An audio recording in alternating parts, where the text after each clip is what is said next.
Okay, so my AI does not understand me.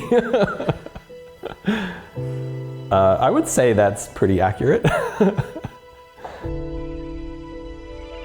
The problem today is that AI actually doesn't know how we feel and therefore what we like.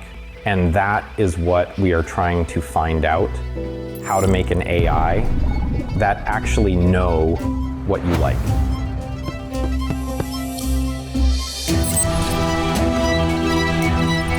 Viden kommer ikke ud af ingenting.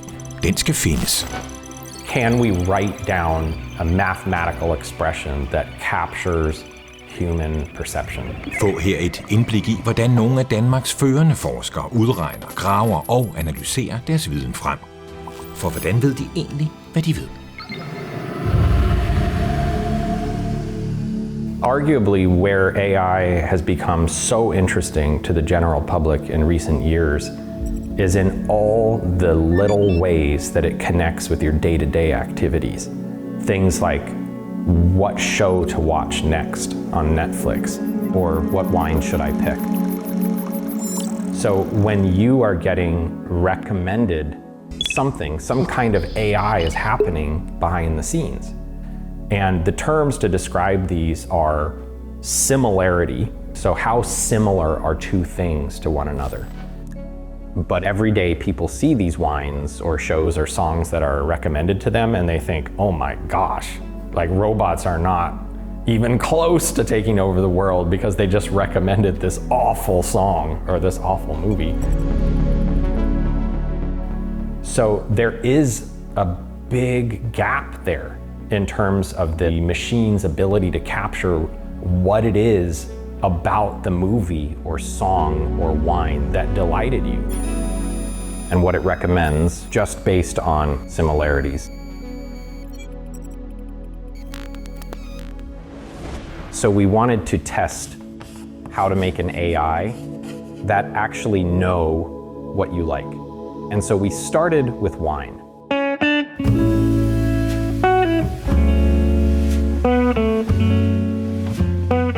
The WineSense project is focused on capturing human perception. Flavor, of course, originates in chemistry. There are molecules. There is a substance that's being ingested by a person, but then the sensory experience begins. So nothing is purely objective here. The taste of wine is very subjective. So we wanted to make an AI model that is directly based on tasting experiences and builds on your personal feelings and emotions from the wine instead of just information about grapes or country or the like. Yeah, we have a wine shop. I tell people what to taste. We try to tell them about the geography, the grape. So I work in artificial intelligence on the research side. And what we did, it's based on a French technique called napping. Napping comes from the word for napkin, and you have people do tastings. You don't tell them what it is in the cup they're tasting, but they get different colored stickers, and they just put down the sticker on napkin. And they're not told what the different directions mean. The colors don't mean anything. They're just kind of saying, this one is kind of near this one. And that doesn't sound like math. But then our nerdy research team takes those napkins, takes pictures of them, and then turns them into math. They do this by feeding the data into an AI model. Then they add a ton of information from the wine app, Vivino. And it works. The AI is then able to predict which wines people like based on the perceptions or feelings they had when trying other wines.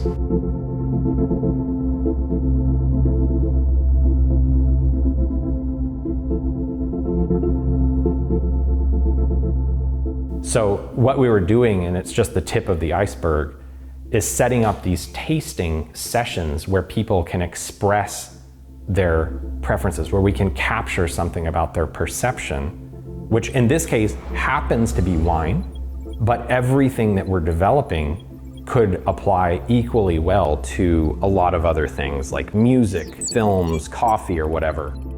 So this gives us some kind of first step in a very basic AI model for human perception. So that's the thing we want to achieve. It isn't specifically about wine.